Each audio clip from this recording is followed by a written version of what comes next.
Yeah, I got the game all in my hand. Ooh, yeah. Hello, Laker fans, and welcome to Lakerland. I am Mr. All of the Above himself, Christian, and I got my right-hand man to the right of me this time, for real, for real. Yes, sir. Matt is in the building, and it's been a minute since we linked and talked some Los Angeles Lakers. I mean, we do it on the regular. Facts. Everyday basis. Right. We're very much so in the know as far as social media goes with the Los Angeles Lakers. But, man, let's just catch up a little bit. Let's talk about all that has been going on within this Lakers universe. And I got to start it off by the big question, man. Do you think Kyrie Irving will be a Los Angeles Laker?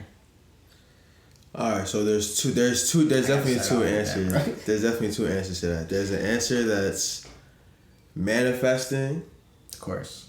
and then there's an answer that's realistic. So my manifesting is yes, he's gonna be a Laker. The other realistic answer is it's like 50-50. Like, I have no idea what's really going on. Especially now. These reports are really driving me crazy because one second Kyrie is basically on his way to LA. He's already in LA. So it's just like, all right, he's going to unpack his bags. Right. Then the other reporting got me like, maybe this is real far from a deal and it might be too good to be true. Yeah. Because if you would have told me the last Westbrook game we had to see him in that we would end up trading him for Kyrie Irving, right. I would be like, Rob Pelinka, you're the guy. I didn't think we'll get this far, and I'm trying my best to not like.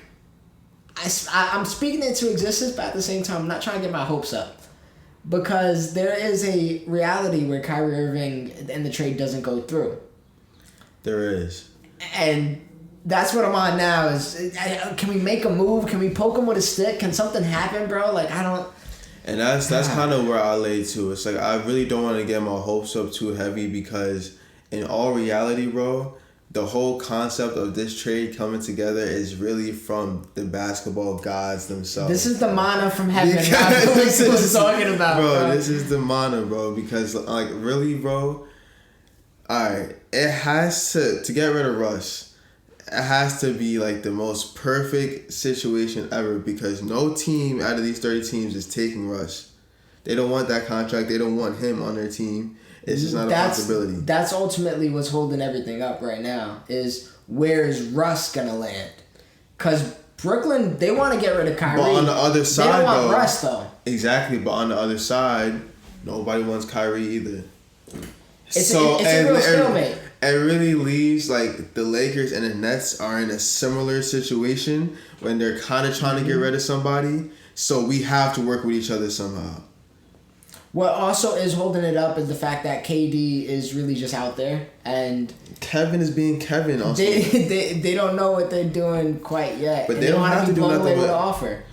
Yeah, but they don't have to do nothing with Kevin if they don't want to. He's under contract. Exactly. And that's my fear of all this is that the end result is the Brooklyn Nets legit run it back with damn near the same team as last year. Nightmare. And there goes that. And maybe we get Kyrie next free agency. Who knows? But like, ready to get uncomfortable? I hope they're not ready to get uncomfortable, bro. They got my hopes up. And maybe I'm just an optimistic Laker fan and I was just foolish and believed the headlines, but I need Kyrie at this point, bro. I cannot.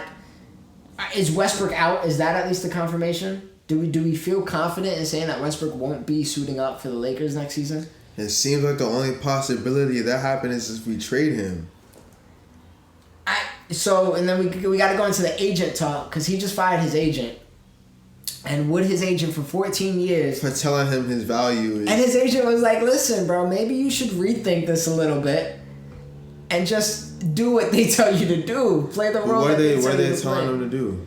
Well, I mean, the agent thinks that there's a world where the Lakers think that they can still make it work and not build around Russ, but build a system. And that's the cap that they're telling Russ to his face. That is. And that's the cap. agent is like, listen, maybe we shouldn't be too aggressive. It might work out, or, you can at least rebuild your value so they not see you being... Because, bro, if he was a free agent this year, what would Russell Westbrook have gotten? Would any team give him their mid-level exception? Or would he be a vet min? And then at that point, can you take the humbleness of signing the vetman? Because once you're a vetman once, bro, you type of vetman I'm forever. not gonna lie, if I'm Russ and you're my agent talking to me like this, bro, I'm firing you hard. It's over with. And that's what happens, bro. Damn, don't kill the messenger. I mean, that's what it is. If bro. I'm Russ and I'm hearing all that talk, being Russ, I'm saying fuck out of here. Nah. That's probably what happened, in all That's honesty. probably what happened. He's probably telling him reality of your value. And he's just like, do you know who I am? Like, I'm Russell Westbrook. Russell Westbrook. I'm an all-star. I'm a MVP. I'm former MVP. Top 75. Top 75. One of the greatest point guards of all time, which I'm never going to jack now that I've seen him live I'm for never 365. jacking that. I can't do that, bro. I cannot. Nah. My vision, my alteration, I was telling you yesterday, man, when we get those old tweets in the future and it's going to be prime Russell Westbrook was a problem, I'm going to be the first one to quote that tweet and be like, no, the fuck he wasn't. Because, bro, damn, man, what you Like, putting through? he was a problem for the team he was playing for. Like, you know what I'm saying? That's exactly what he was a problem for. Like, He was the problem. he was the problem, not a problem. He was the problem. And I know, there are Russell Westbrook fans out there, and politely, what the have you been watching, bro? Like, you've been doing this, and this is what you chose to stand? I don't think Westbrook fans are like day-to-day West. Like, they don't watch his games, bro. They're I think stat line watching? they're probably They gotta stat be line watching and bro. just like a fan of just like his stats. And that, I promise you, and you can vouch for me, bro. When Russell Westbrook joined the Lakers, I was aboard. Me at least. I was aboard. I said, alright, fuck it. Russell Westbrook is an all-star. He's an MVP talent. The least he can do is get 15 and 7 for us. And he still did, 17 and 7, whatever the numbers ended up being. But boy, was I wrong. And it did really show. So if we can flip that and not only that, man, the Kyrie Irving trade is super intriguing because we can fill out some of that shooting we needed. First, Kyrie is a shooter, and he's a shooter. And if we can get a Joe Harris, or I think the Seth Curry idea is a pipe dream. I think Joe Harris is a little more realistic. I'm shutting up. Give them its picks. I don't care at this point. Care. I'm shutting up. Give him THT. But what do you think about the cons that comes with Kyrie that is pretty much the reason why the Nets don't want to have him? The worst case scenario, bro, Kyrie Irving is a free agent next year. And our cap space is cleared. All of our signings this year has been 1-year deals. The worst case scenario, damn, we lost picks and we lost assets to maybe fix something. But at that point, your cap sheet is pretty cleared. Luol Deng is off the books. LeBron at that point will have to reevaluate his contract situation, which he's due for an extension coming, I believe, August 2nd. So that's where it's going to get a little dicey. That's very soon. August 2nd, August 4th, sign of the sorts. It's not Luol Deng, really. He had a chokehold on our cap for a while. This man was lit for mad long. But besides the point, man, I think worst case scenario, if we're like, maybe this Kyrie thing was a bad idea, we lost what? Russell Westbrook? And then sure, the picks. That's what it comes down to, the picks. But we have picks. We do have picks. It's just pick swaps. And worst case scenario, I'm pretty sure we can trade those day of. So we can make something work. I think this is Rob Pelinka's job, man. You know what I mean? Figure it out. Yeah. So, and that's what I think he really is doing right now. He's analyzing the board. He's not going to overcompensate the Nets for something that they're not going to get elsewhere. I personally think whatever the Nets want, we're pretty much going to give them. If it's not Anthony Davis, LeBron James, or whatever, anybody else that's up for grabs that they're trying to ask for, they're going to It looks like they just want 2 picks. 2 picks, and we got to figure out something with Westbrook, whether it's the second team. That's where it gets dicey because, like, for another team to take Rush, you got to give them a pick.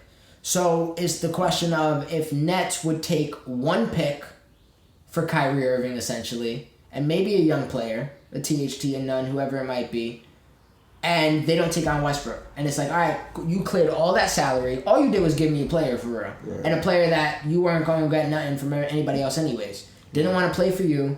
So it's either you waste his year, you have the stalemate of dealing with that on the sidelines, or you get a pick and wash your hands. You know what I mean? It's cool. Whatever happens. It's an expiring deal.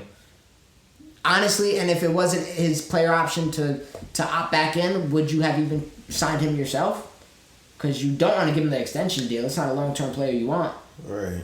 So, and low-key, Kyrie's still young. What if he could be the future of Los Angeles Lakers with AD, bro? And I never thought that vision would come. How old is he, like 30?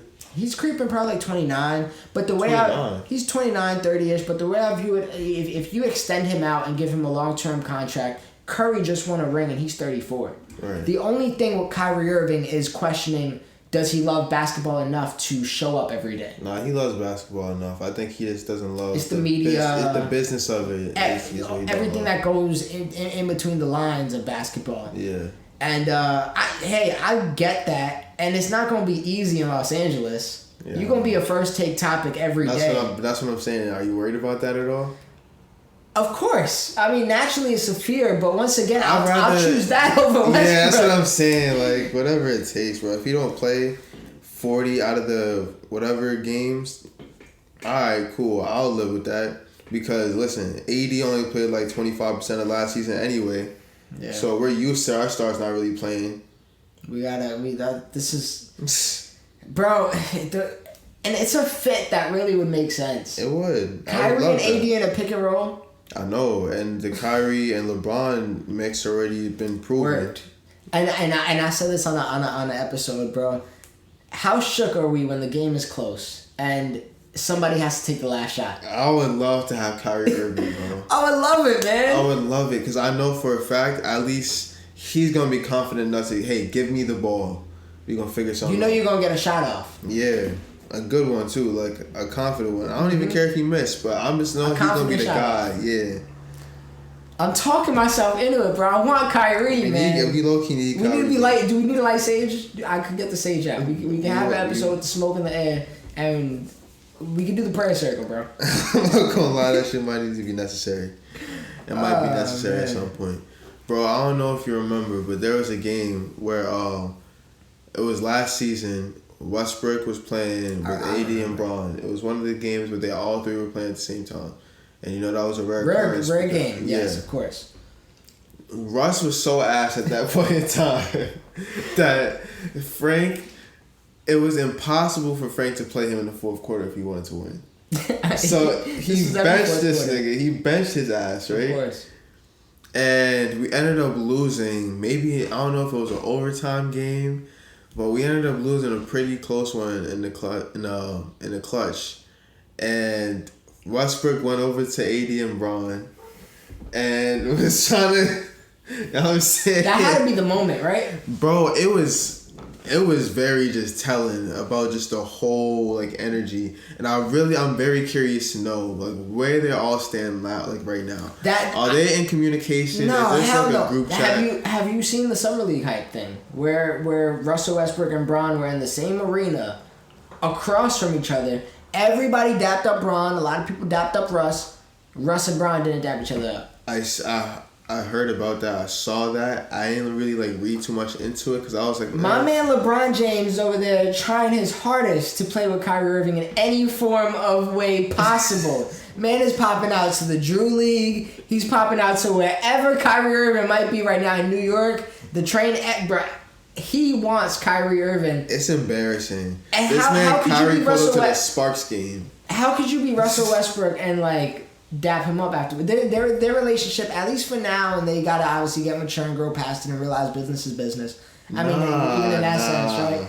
They might get over it in years, but their relationship has to be met. It can't be, right? The same person that invited you to his crib, y'all drink mimosas, you met the kids, Bronny grew up, look at the guy, and now all of a sudden it's like, yo, listen, you were kind of trash last year. I'm going back to my old fling. And we gonna do this again. Bro. And low-key, AD, you gotta feel some certain way because you were supposed to be the Robin. He was supposed to set you up to be Batman. Facts. And now he's like, damn, I gotta get Nightwing back because AD's looking a little shaky. I don't think AD really cares too much. He don't. That's just me creating narrative. I know Russ is probably looking at the whole shit too because there's probably lack of communication between everybody.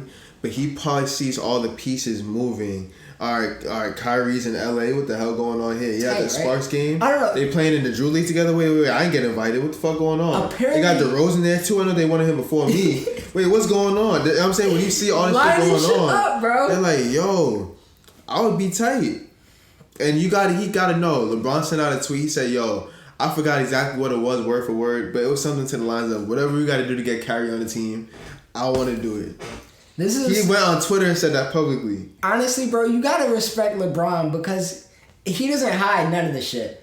I don't think he's being direct with Russ, though. Okay, but when the Lakers were struggling that first season, 2017, when we had all the kids, LeBron with dead ass was up at night tweeting, yo, where's the Woj bomb? He was like, I'm trying to get these motherfuckers out of here. I'm trying to win a championship. He's seen Curry catch up. That's why, low-key, I think things is going to happen and it's going to get through. And I really got faith that if LeBron James on the team, we are a contender. Because I know he just seen Curry catch up. And Curry did it in, like, half the time that LeBron did it in. So he's like, I can't let Bull overlap me that quickly. I gotta at least go out tying. And Curry ain't stepping back right now. They're coming right back next year. He's aging with fine wine too. Yeah. And that shot is only going to be more wetter as the days go past. It's only getting better. Yeah. So it's that legacy talk that KD's talking about. LeBron, I ain't gonna say he feels it because he's the GOAT. Year 20. He's also trying to create that narrative. I am sure, bro. Year 20 championship. He wants to be a 40-year-old champion. And he gonna do it. Like, I got faith in Bo because he does this. The only thing that's gonna cancel Curry out in the West right now would be Kyrie Irving. He's been the only thing that's been able to cancel him out.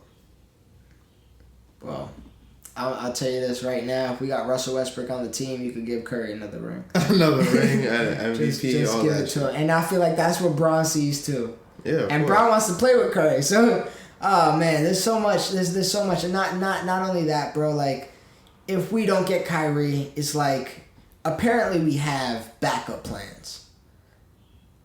It might be with the Pacers, is what it sounds like, and we might. Well, the backup plans to get rid of Russ. Yes. All right, so yes. The funny thing is the whole theme behind our offseason right now is how are we gonna get rid of Russ? Is get rid of Russell Westbrook. I mean, if you look at the roster and all the moves we made, if you bring Russell Westbrook back, the roster makes 0 cents.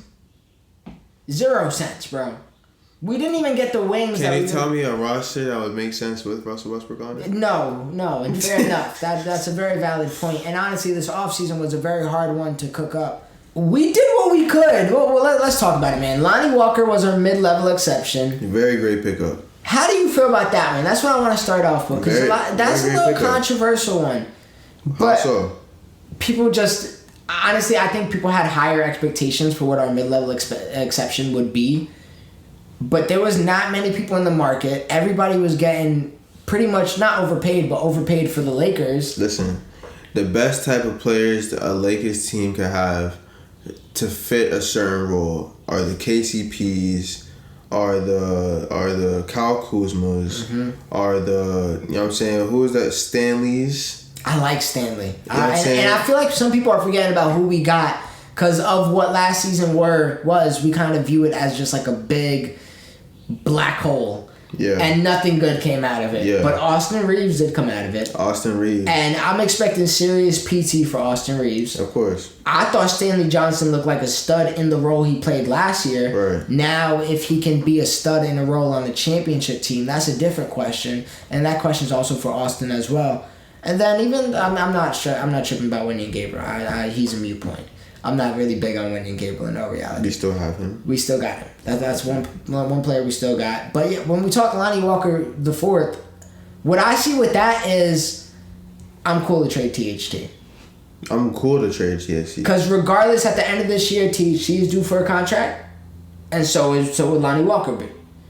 And in all reality, Lonnie is more developed than THT at this point in his career. He's been with the Spurs for some time. That my only fear is, like, if you aren't great already and you were not great already, because he's still young. He's still very, very young. He's a great player, though. He's a very good player. So, I don't know. I haven't seen enough game of him. I haven't seen enough game to make that statement, but I want to think so. The Spurs have always cooked us. And I feel like Lonnie cooked us. Lonnie has cooked us. Lonnie has cooked us. And he said in his presser when he first came to the squad, is he's there to play defense and shoot threes. Yes. And He would do that. that's one thing that we have shied away from since winning that championship is people that know their roles. That's what I'm saying. He said he wasn't tripping about being starter, can care less. He said, I'm already in the gym working. I'm there to play defense and shoot threes. Now the question is, can you actually play defense and shoot threes? I know he can. That's my thing. Is that he's already proven to fit that role perfectly. Like, I've seen him do it for the Spurs, so I know that's going to translate fine. That's a great pickup. That's probably our best pickup so far. My favorite pickup, JTA, Juan Toscano Anderson. He is the player that honestly I was looking for before free agency started, and he's just like the real heart of a team player. Can play deep. He's like can another hit threes. Josh Hart. He's coming from the Warriors, so he knows championship. He knows what that means to like go on a championship run. Sure, he didn't get the many minutes, but people forget that when the Warriors were down bad the season prior, he was doing his thing. This season they didn't need him as much. They had Wiggins, they had Looney. That role was kind of occupied. Draymond Green, that space was occupied. But we need that space. We need a guy who's 6'8", 6'9", and could, one, be the heart of the team, dive for loose balls. Bro, what I want in all reality is people that play with their heart and like actually hustle and want to win. Because we didn't have that last year. We didn't have effort last year. And those two pickups show me effort. Yeah. And then if we keep on talking, when we talk about Thomas Bryant, a former Laker, That's a great pick. what he developed into, I honestly wanted to keep him before we traded him. I forgot what we ended up trading him for, but I wanted to keep him before we ended up trading him. Right. And then he ended up developing. He got a little jumper now. Mm-hmm. He's been around the league, and now he's looking at like, damn, this first run, I was with a championship organization, 17 of them, hung up. And now they calling on me to actually like, before I was a youngin', they weren't really expecting anything out of me. Now they calling me back like, all right, come back, big fella, it's time. It could be something, bro, and I like the fit with him and AD. I think they could play on the court. Our other center, Damian Jones, we're familiar. Yeah. Bro missed one shot when he played with us before. Real stat line. Nah, he was solid though. He was a solid big man to have. I always fucked with having him on the court with us. I don't even know where that really fell out. Was it like a trade or like Drummond. What a time. The Penguin. What a time. What a time, bro. And honestly, looking back, I would have rather have DJ than Drummond for those times. Yeah. Because Drummond messed up everything, and then guess what happened? The idea of players knowing their roles kind of switched up a little bit. It did. DJ knew his role. I'm running to the rim, I'm catching lobs, and I'm going to be a rim protector. DeAndre Jordan? No, hell no. Not talking about that DJ. Not talking about the only DJ that Laker fans should be acknowledging is Damian Jones. I think we're on all agreements with that one. But we got that pickup, and we got Troy Brown Jr., who's a guard forward coming out of the Wizards, also played for the Bulls. Let me see if I'm missing anybody real quick. I'm sure I am. I think that might be all. In all reality, that's all we were able to sign. We got obviously our draft picks, which we can talk about a little bit. But with those people I mentioned, bro, what do you think of that roster? Knowing what we have, we got Reeves, we got Johnson, we got LeBron, AD, Talon Horton-Tucker, Nunn, and as of now, Russell Westbrook. It's in the right direction from what we did last year, because that was, you know what I'm saying, everybody's making fun of us for drafting, putting together a nursing home pretty much. Yeah. So we're straying away from that. We're going towards more youth, more energy, more things that fit around Braun better. You know what I'm saying? You got to have those solid wings, people who play defense, people who shoot threes, and somebody to support AD. So that's, you know what I'm saying? Because, you know, that whole idea of AD being the 5, throw that shit out the window, bro. Are you done with that idea? Like this, like what do we really expect him to do? I think what's probably going to be best and what we're probably going to go back to is the idea of what won us a championship, which is AD's probably going to be at 4 for most of the game. Yep. And when it's down to the last 5-6 minutes, when it comes down to, all right, let's put our best offensive lineup on the floor. Let's get AD out there at the center. Yeah. And I'm not mad at that. And then we do got to talk about Darvin Ham and the fact that he is our new coach. We haven't discussed that on air yet. We miss you, Frank. We do. And that was the first thing I said in my Darvin Ham video was, First and utmost shout out to Frank Vogel. I'm so sorry Russell Westbrook cost you your job. Nah, that's like that's all we can really say about that. Yeah, That's just man. really You what it deserve better. You really did. And Yeah. it's unfortunate. I don't think he's gonna get a contract anywhere else for at least some time. Well, yeah, it's gonna be a year or two. I hope it's not longer. And he was he a championship level coach to you? I thought he was, bro. I mean, he Brought it home. You wearing it? He brought it home. brought it home. So First year, first go around. So now that's gonna be the expectation of Darvin Ham. Do you expect him to bring it home for first go around? This is his first time stepping in that big seat. What's your thoughts on Darvin Ham? I'm not gonna lie, bro. I don't have too much of a personal opinion on Darvin Ham. I'm gonna have to see his craft firsthand, like I did with Frank, and build that rapport. But as of right now, you know what I'm saying, the way I feel is like I'm giving him 1 year. And That's it? Nah, because that ain't right. Frank has one bad season with Russell Westbrook, and we ditched on him like it was his fault. Treated him like Chance the Rapper, right? We treated him like Chance the Rapper, dropped a big day, and he didn't just give us coloring book, bro. Yep.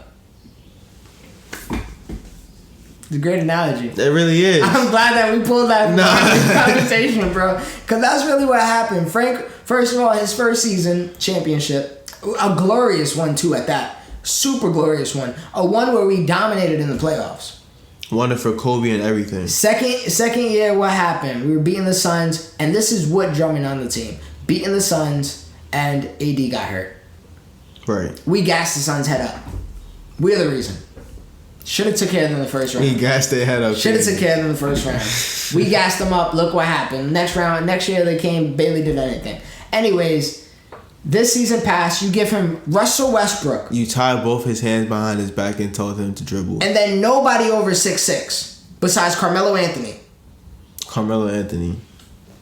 And then you said win a championship. And then fire him when he doesn't do that. When it didn't work. And like the answers y'all threw him mid-season was like, all right, we gonna get you Wenyan Gabriel. Like, come on, man. You expect my man to really do it? And here I was, man, Rob Pelinka stand thinking, all right, this gonna be the one. DJ Augustine, come right aboard. Isaiah Thomas, we were trying out shit from the gate, bro. Right. I don't even know what we were doing. Remember the COVID contracts? We were signing anybody. Yo, please revitalize us a little bit. Give us some new juice. That was low-key a mess. And the screwed up part is, and we didn't learn until the latter half of the season, we kept signing vets. Like, bro, let's stop with these old people, man. That's one thing I'm also concerned about because we do have themes for off seasons. You know that more than anybody else. Right. The 1 year was the meme team. Stevenson, McGee, Beasley. Like, we're like, all right, bro, we're gonna sign all the outcasts and let's see if it works. We had the season when it was the vets. I think the championship season was really the role player season and like almost a bit of like redemption.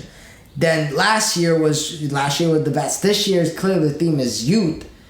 My problem is sometimes I feel like we go too far on the spectrums instead of finding the balance in between. Good point. We don't have any 2020. vets. Now we don't got vets. LeBron is the vet. And you know what? Maybe I'm cool with that. And at this point, you got to listen to Braun. Can he be that commanding voice? I'm sure. AD should be. Darvin considered Ham a is the vet. AD is the vet. That's how I view it. Kyrie is the vet. And then everybody else is like, all right, let's do it. We're the youngins. I mean, if that's your veteran group, then that's solid. I mean, we are missing a person like Duz. You know what I'm saying? That people don't really understand how Duz much was that everything, really. bro. People don't understand how valuable a role like that is. Like when you have somebody like a Duz, when you have somebody like a Udonis Haslem, or somebody like just on your team, an Iguodala or something like that. We see it on every team. Literally, every championship team has one of those. Right. And we shied away from that, but this year I don't know who that would be. Maybe it would have to be LeBron James. But LeBron James at this point though, bro, you gotta realize like you're competing with this man year 20. And he's still the best player on this team. You gotta. That's command off rip. You can't say otherwise. And the problem is LeBron in 2 seconds would be like, all right, we gotta trade your ass because I saw you miss that shot. but man, when it comes to the Darvin Ham signing with me, man, because I saw you missed it. I saw you break that shot. KCP had to fake that ankle injury, and Brian saw him in the locker room and was like, "Listen, bro, you can't do that no more. You gotta correct yourself. I know what you see they saying on Twitter. They got you out here saying you were better off in the jail cell. I will not go that far, but Jesus Christ, man. KCP was going through it. Ended up being a Laker legend. Also, random tangent. What do you think about KCP saying that if AD didn't hit that shot, Nuggets might have won? I agree. We would have been down 0-2. No, we wouldn't have. It would have been tied 2-2 at the time. No. Was it a game 3? It was game 2. It's not a game 2. It was game 2. I don't think that. Hold up. Now you're going to have to go through the Rolodex. Now you got me checking this out. To get a huge game 2 win. Mm-hmm. You're right. I remember because I was shook. Like, if we had lost that game, it low-key would have been beans a little bit, bro. Down 0-2 to the Nuggets, and it was tough at that time. Facts. And then we swept them after that? I think we did. We had to, because that was all fives. That was the year of fives. That was the year of the fives. Was the Nuggets 6, though? Nah, Heat was 6. Heat was 6, but we should have closed them in 5. LeBron had that legendary game, and Danny Green pulled the shot. We got the Rockets out in 5. Who was first round? First round was Blazers. We got them out in 5. We got Nuggets out in 5, too. The Nuggets might have been 6, bro. I'm not jacking that. That was the year of the 5s. Yeah, it was 5. That was when the Nuggets smoked the Clippers. Beautiful times. Shout out to the bubble, man. Beautiful. Shout out to the bubble. I'll never forget. That was crazy. I'll never forget. But man, we think about bubble, we think of Frank Vogel. When we talk about Darvin Ham, I've been in tune. I've been watching all the interviews, all the press conferences, the podcast appearance, everything you could think of. I see why he got the job. Talks a phenomenal great game. I love the character that I can see of Darvin Ham. Now it's a matter of how are you going to be as a coach? And what was your biggest problem with Frank?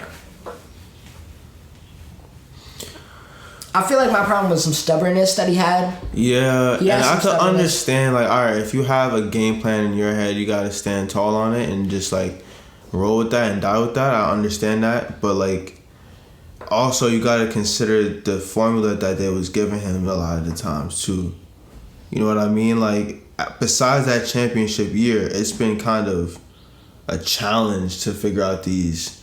Like, bro, 2020, the lineups was simple and easy. Mm-hmm. I don't think we ever really had an issue. After that year, once we got like Trez and all these other pieces that low-key didn't really make the most sense on a team together, that's when it started getting complicated because you have multiple personalities to try to appease, multiple different skill sets that didn't necessarily clash. That's one thing too where I think Darvin Ham can excel in is Frank Vogel can coach players.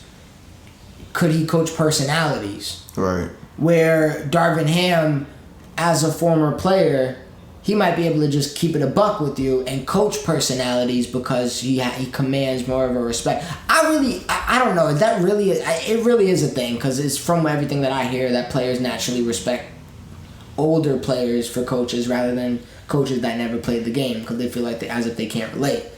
Yeah. But we gonna see, man. I like the idea of building to something new because I feel like it's been a while since we built something.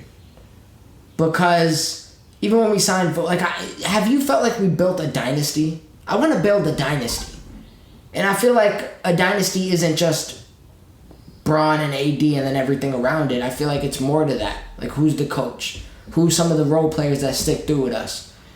But that's my point. That's my whole issue. If you wanted to build a dynasty, you don't just throw the person in the garbage who got us to chip. You know what I'm saying? You got to keep that core. Frank was part of our core, believe it or not. Like, whether they want to realize it, he was part of that core. That was the part of the formula that got us him, Phil Handy, LeBron, AD, Duds. I love that Duds is in there. Shit, bro, Caruso. Yeah. I mean, Caruso, he was part of our core. Part of that, for a fact. And it also comes down to Rob and management because we didn't keep the pieces. Yeah. We didn't keep those pieces. Exactly. And then we replaced the pieces with, let's get Dennis Schroeder. Caruso is a real GOAT, bro. Yeah. And we just let that slide. Yup, and now and it's crazy. We chose THT for him. How does that make you feel about Talon Horton-Tucker? If he stays on this team next season, what are your expectations for him? Because think about that, bro. We chose to keep him over THT. The thing is, we're ready to trade him now. But if we do end up keeping him, it's not necessarily like the worst thing ever, because I don't want to say I don't believe in him. Like, I feel like he can still be useful and valuable. He just got to turn some shit around, and that's very possible that he could have an off season where he's like, you know what? Let me get back to what I was doing that was working for me. He started last year, and one of the first things that happened is he tore a ligament in his shooting hand. So, got him off to a slow start. Oh, you remember him gone for the first few weeks. It never really happened. He still is a young player. But the thing with talent now is that it's so hard to figure out where is he gonna fit now. That's another thing. But we also have to acknowledge the fact that Russ and him wasn't a good combination last year. It was terrible. Again, it comes down to, and this is what I believe Russell Westbrook doesn't understand. The domino effect of him being on the team spreads in more than just his playing time. He ruined this franchise a little bit, bro. He ruined a dynasty, possibly. And we got him via trade, right? Via trade, because we gave up Kuz. So whose fault really is it? We can't even blame Russ. Like, yeah, he's trash, and like, yeah, him being on the team ain't help. But he didn't ask to be on his team.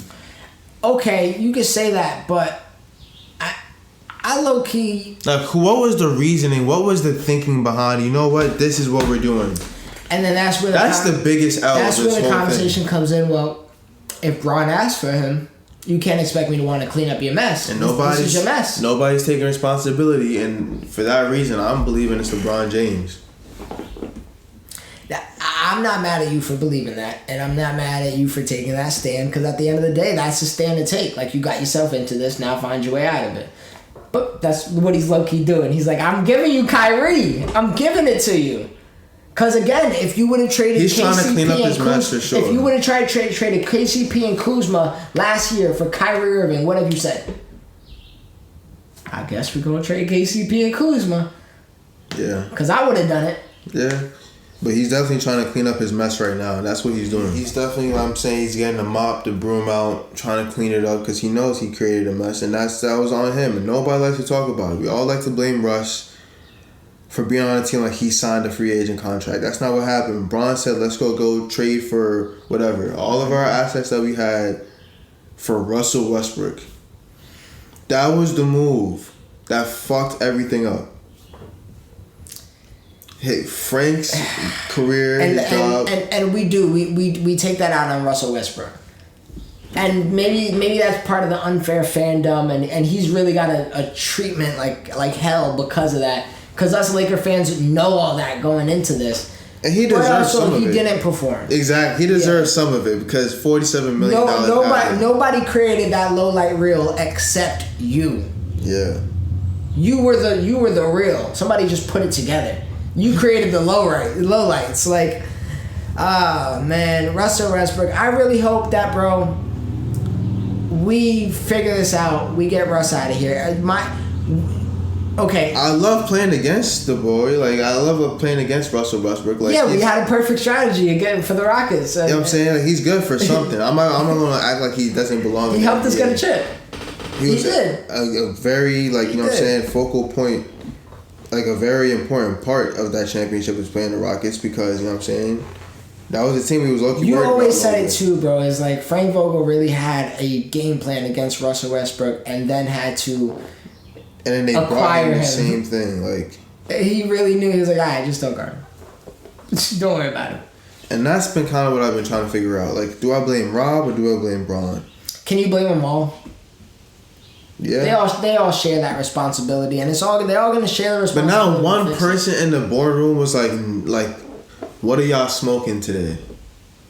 Well, me and you just saw the first episode of Showtime, the Los Angeles Lakers HBO Max series, and with that being said, you see the people in the boardroom. My case in point. Man, we got to talk about that series, bro. We do. I hope you watch some more episodes. Maybe if you spin the block again tonight, we could put on a few more. Facts. But Matt, before we end this beautiful Lakerland session, any last words that any last topics we haven't hit on? None are THT. Who do you believe if it has a better chance of being on this roster next year? A better chance of being? I think that none would. If we acquire Kyrie, I feel like none is the appropriate backup point guard to somebody like Kyrie Irving. It just makes sense. And that's just my mindset on it. I don't know if the Lakers would think the same way. They also thought Russell Westbrook was the answer, so I don't know. Okay. Yeah, because I've just seen Nunn tweet that he wants to get into the Drew League. I'm glad. I want to see him in the real league, but, baby steps, I suppose. Man. So, any last words, though, before we get out of here? Frank, I'm sorry. Russ, it's going to be great seeing you in Brooklyn. You and Ben Simmons are going to be a great duo. I think probably one of the most dynamic duos we've seen in the NBA so far. So, I'm saying get ready for that. It's going to be exciting to see Kyrie on the way. You feel me? Let's speak that into existence, man. Let's please speak that into existence, because I don't know the other routes. If otherwise, maybe there's still a Buddy Hield. If it ends up being like Buddy Hield and something. I don't care if it's Pat Bev. I don't care if it's Patrick, bro. No. Don't even ask me out. Don't even ask, bro. Oh, man. And with that note, guys, we got to get out of here. We got some things to do. But, hey, if I don't see you, have a good day, good evening, and good night. Yeah, I got the game all in my hand, ooh, and yeah, pop out with the drip and make a fan drool.